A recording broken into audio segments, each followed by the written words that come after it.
Growing up in a household where only my twin sister was doted on, I came to accept it as normal. How wonderful it must be, I thought, to have a close-knit family. The people who say, "We must cherish our family," are likely those who have been cherished themselves. They probably experienced their family's love without question, considering it a given. My situation was different. My family was anything but close, and I don't remember ever being treated as important. To be precise, I was the only one who was treated like an outsider in my family. I'm Martha, a single woman in her 30s. As I mentioned, my family is not close. To be exact, everyone in my family, apart from me, gets along well. From the outside, we look like a happy family. But ever since I was little, I've never had a good time with them. I have a twin sister named Lisa. From our childhood, our parents doted on her. She was beautiful, vivacious, and savvy. They absolutely adored her. Conversely, they neglected me, despite being a twin, because I didn't resemble my sister. I had no standout features and was a bit of a daydreamer. When Lisa wanted to learn ballet, they quickly found a class for her. They spared no expense on ballet shoes, tights, and other gear for her practice. At every recital, they enthusiastically ordered extravagant costumes to make sure Lisa looked the cutest. In contrast, whether I said, "I want to go to swimming school," or "I want to take piano lessons," the reply was always the same. "You don't need any classes. It's a waste of money to let a clumsy kid like you do anything." That was all I ever heard. I still vividly remember the scene of sending off the three of them from our front door as they happily went out to celebrate when Lisa won a ballet contest. Despite all the money they had spent on her ballet lessons, Lisa quit when she said, "I've had enough," as she advanced to high school. Our parents didn't say a word. Their favoritism became glaringly apparent when it came to our college education. When Lisa said she wanted to live alone in the city and attend a private women's university, they were all smiles, saying she didn't need to get a scholarship or a part-time job as they would fully support her financially. However, I was told that it was unthinkable for me to go to college, that I should be grateful that they raised an underachiever like me and should start working after high school. After a lot of negotiating, I was barely allowed to attend a local public university on the condition that I wouldn't rely on my parents for money, would contribute financially to the household, and would take care of the chores. From then on, I struggled juggling studies, a part-time job, and housework. I had a scholarship, so I couldn't afford to fail any subjects. I had to pay for my own living expenses, so I couldn't take time off work. If I didn't do the housework properly, they'd make me drop out of university. I spent every day rushing about, working my fingers to the bone.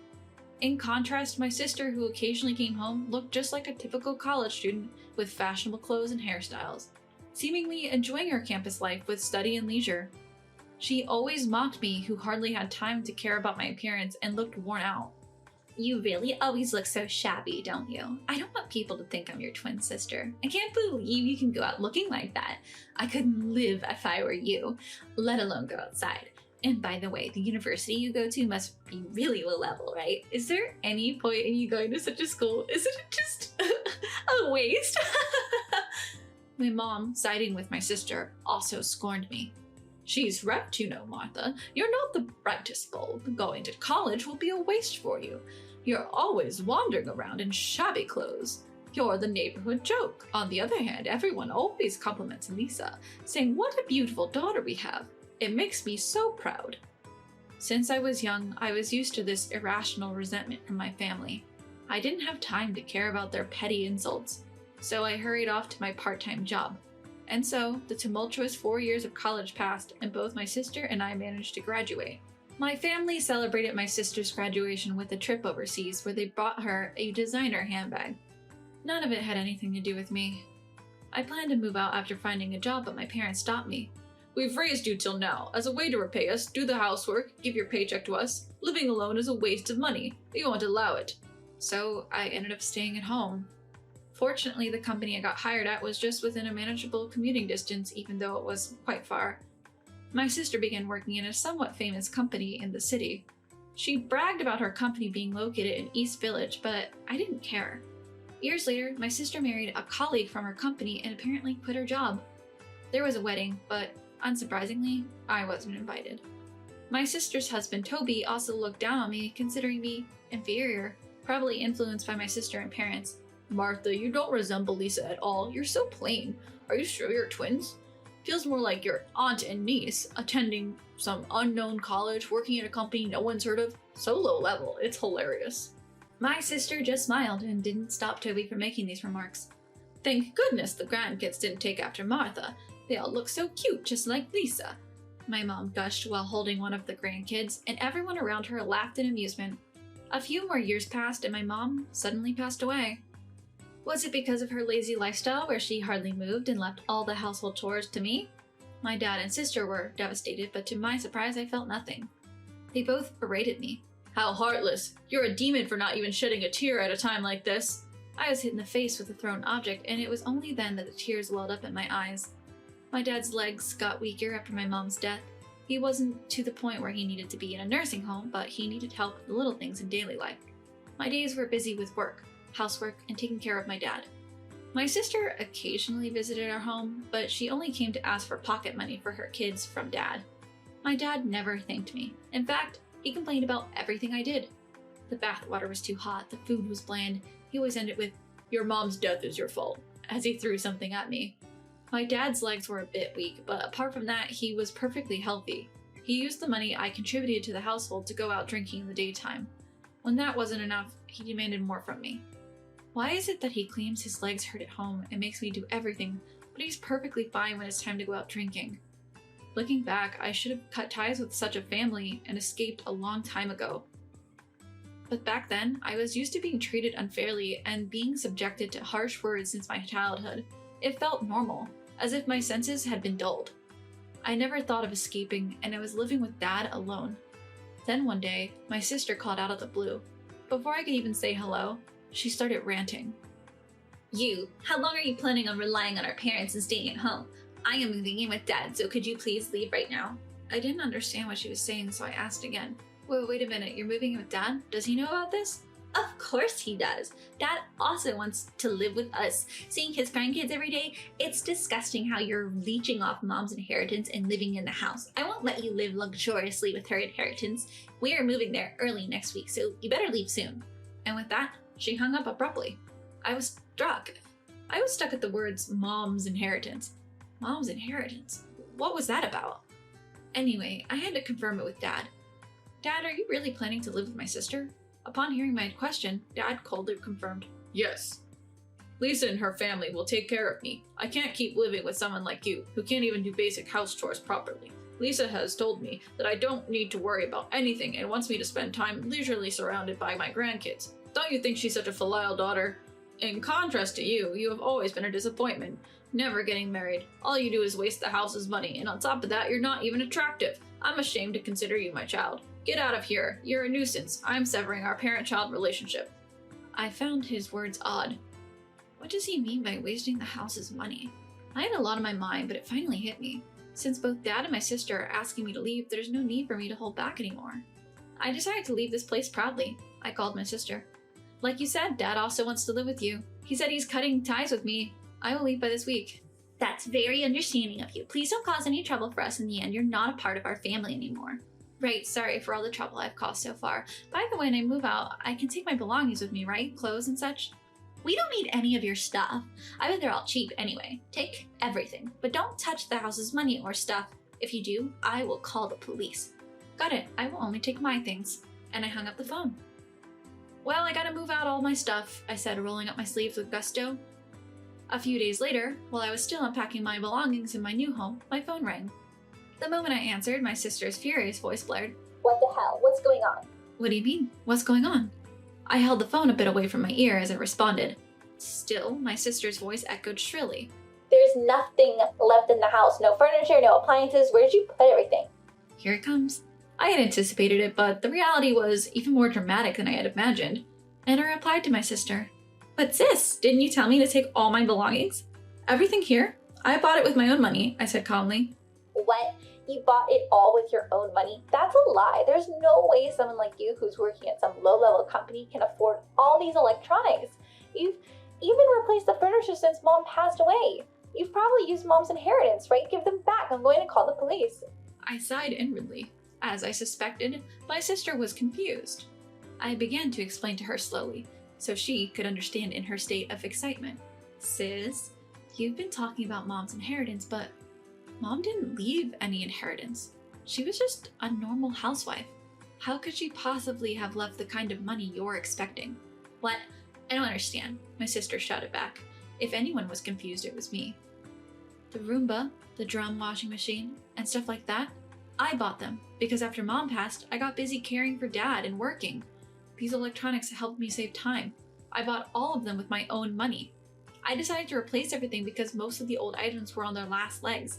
And yes, I've been the one covering all the living expenses. Lies! What about the furniture? Everything in the house is new since Mom died. The dining set, the beds, the sofa, everything. Of course. I paid for all the furniture as well. I decided to replace them when I received my bonus because they were getting old. I could sense disbelief from the other end of the phone line. What about the car? The car has been with us for ages. The car is registered under my name. Always has been. That's a lie! We quit our jobs, moved here, believing we could live off Mom's inheritance. We spent all our savings. We don't have a car. It's so inconvenient to go shopping. What are you going to do about this? My sister's rant was giving me a headache.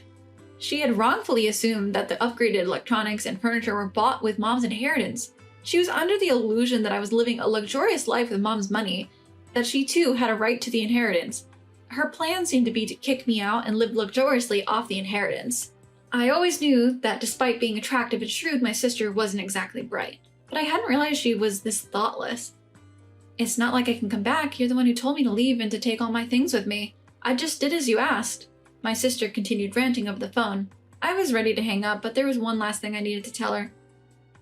By the way, I've been paying Dad's debts till now. You'll have to take care of them from now on. What? Debt? She sounded shocked. She probably had no idea about the debt. Our parents had been careful to keep it a secret from her. We weren't a particularly wealthy family, but our parents had kept up appearances, spending lavishly on my sister. Dad's earnings couldn't cover everything, so we had taken on debt. The money went to everything from my sister's ballet lessons in her childhood to her university fees. Decades of overspending, living well beyond our means, has resulted in this mountain of debt. In fact, all of Dad's debts were accumulated from the money he spent on my sister. So if she wants to pay them back, there's no issue, right? You know, didn't my sister say to Dad, "Don't worry about anything, just relax, surrounded by your grandchildren"? I interpreted that as, "Don't worry about the debts either." I was touched, really. Such a dutiful daughter, I said, feigning innocence. My sister's anger only intensifies at my words. Don't mock me. And come to think of it, there's no way an employee from some unknown company like you can afford all the latest electronics and new furniture. You're definitely using Mom's inheritance, haven't you? Do you even know what I do for a living? I asked her, keeping my tone steady. I have no idea. You're probably just doing some worthless job at a useless company, aren't you? I work at a foreign-owned financial institution. What? Foreign-owned? What does that even mean? My sister is clueless. Both my parents and sister, none of whom are good with foreign languages, belittled me when they found out I was working at a foreign-owned financial institution, a term they had never heard of, despite it being a well-known firm to most Americans. They had the audacity to call me incapable, while they lacked basic knowledge themselves. I attended college with the sole aim of mastering French, my favorite language, and by the time I graduated, I was fluent enough to use it in business.